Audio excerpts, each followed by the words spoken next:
So now you have story after story after story of people showing up at their immigration meetings, at their hearings, they get a form, they're trying to go through the process, they may be close to the process, but the rules get changed.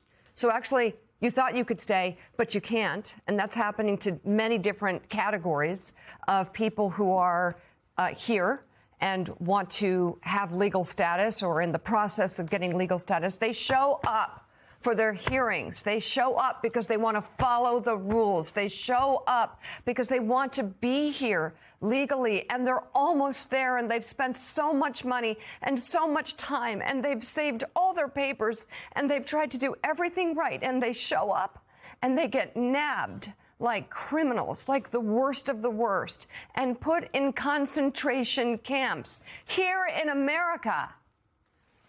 And now the protests that have taken place outside Delaney Hall, just one of many, detention center, they call it, for a full week now in New Jersey amid reports of hunger strikes by detainees, some of whom have described rotten food, a lack of air conditioning, and being denied medical care.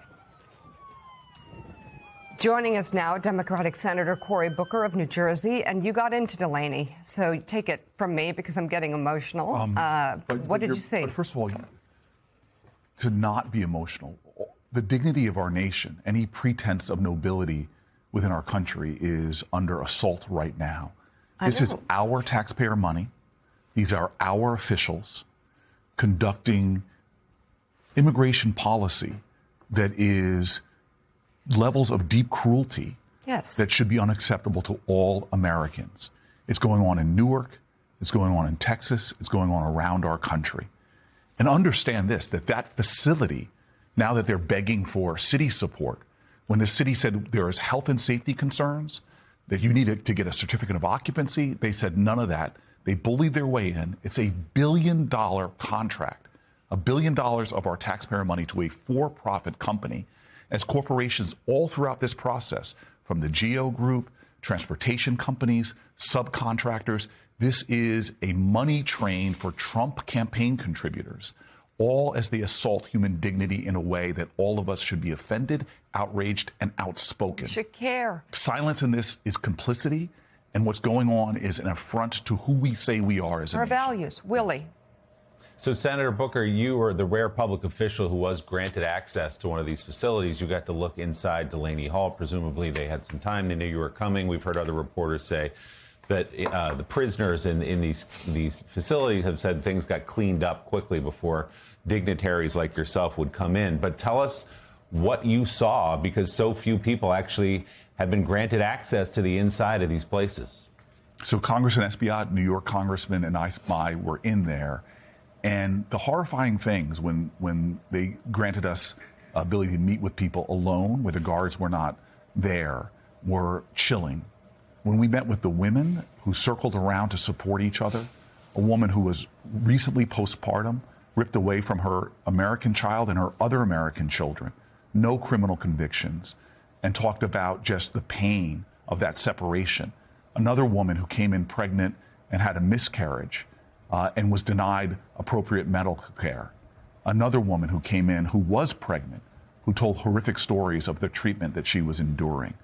We have a situation going on in Newark and again around the country where we have what amounts to internment camps of people who are ripped away from their American families, American children, American grandchildren even, who have done nothing wrong, who are trying to comply with our immigration rules, to try to navigate the complicated processes, showing up for immigration hearings, but they were torn away from their families, from our neighborhoods.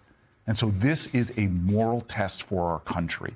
We cannot allow this to go on.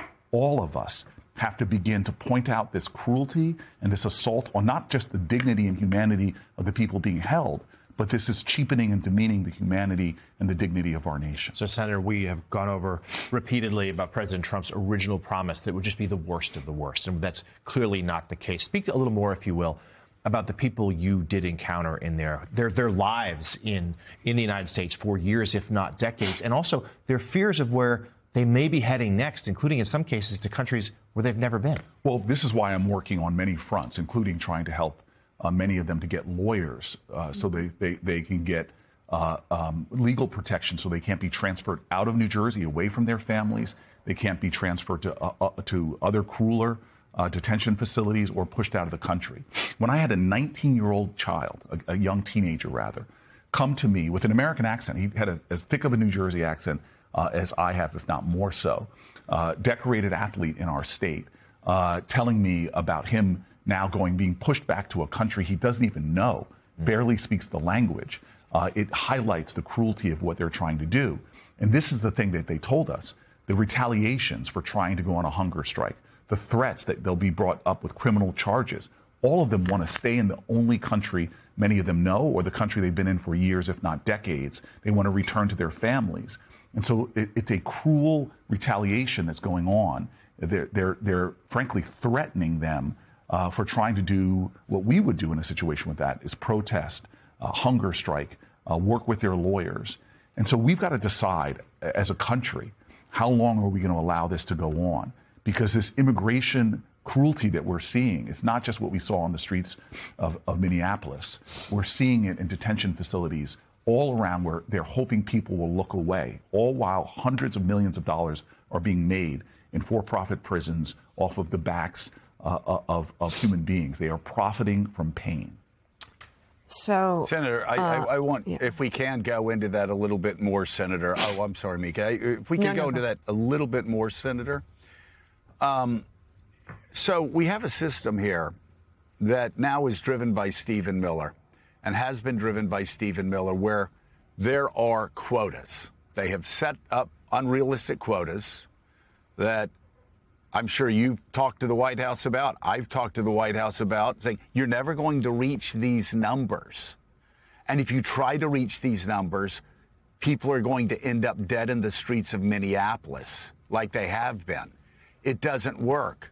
But they still have these unrealistic quotas that make them do subhuman things to souls that are here in America that, as Scalia said, have constitutional rights. They are protected by the Constitution if they are in America. And so that's one side of the equation. And I really am so glad you brought up the other side of the equation.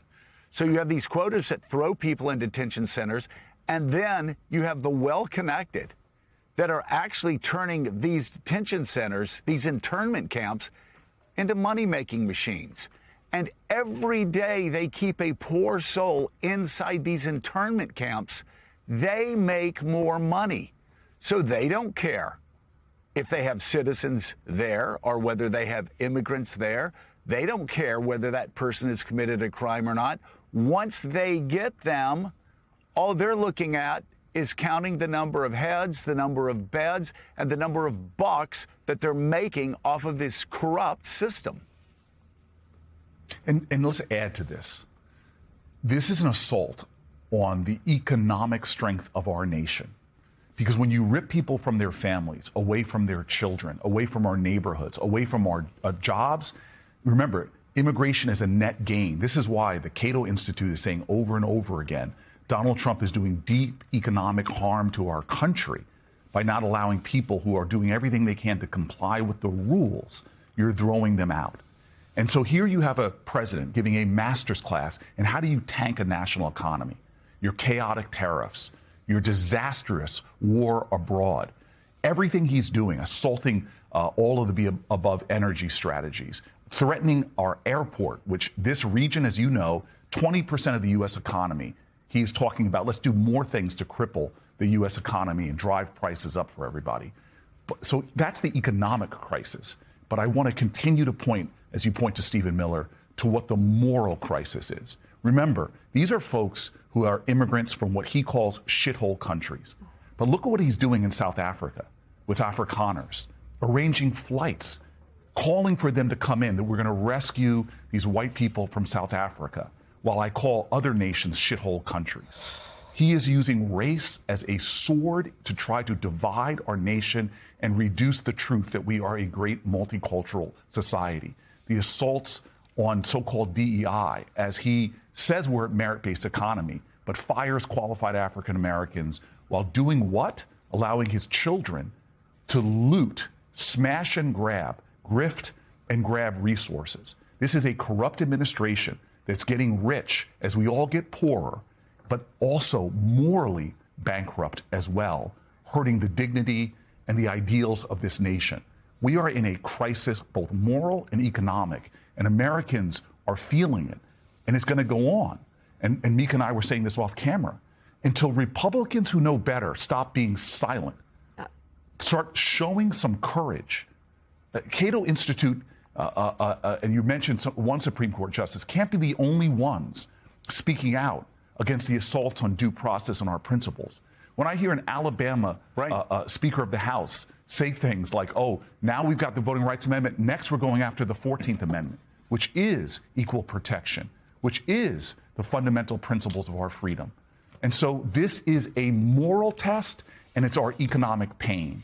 And more people have to speak up, because this will continue until we as a people reject it completely. And it's not just about an election in November. It's got to be now, because what I saw in Delaney Hall, the suffering of people that are unjustly incarcerated in these internment camps, who are no threat to our communities, who are being taken away from families, often American families, has to stop now. Delaney Hall has to be closed now. This nightmare must end now.